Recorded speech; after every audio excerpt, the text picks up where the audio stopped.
That's awesome. Speak about your daughters, man. You've covered Hall of Famers. You've been up there with the best of them, top athletes, elite athletes.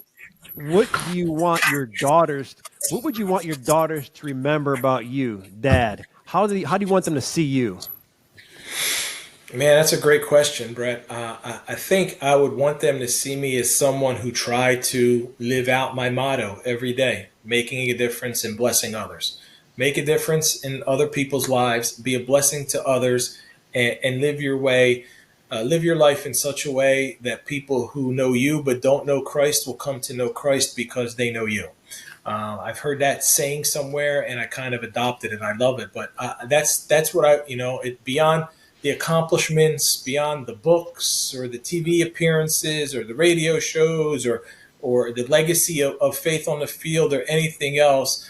I think the greatest thing I can leave for my kids is them knowing that the most important part of life is not living it on your own and living it for yourself, but it's trying to go through a day and making a positive impact on other people. Brother, that's what you're doing. You're doing that. And you touch on something, the books, the success. When you started this journey, Rob, you started this journey off, you had an idea of how it was going to be. You must have had a vision of what you were getting into. What have you realized after being so successful and now having a taste of everything you've been through, the experience of it all?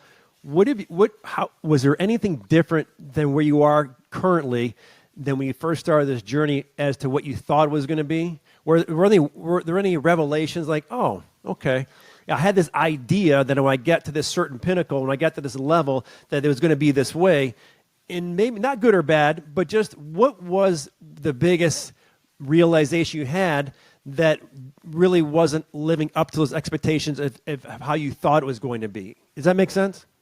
Yeah, and it's a great question.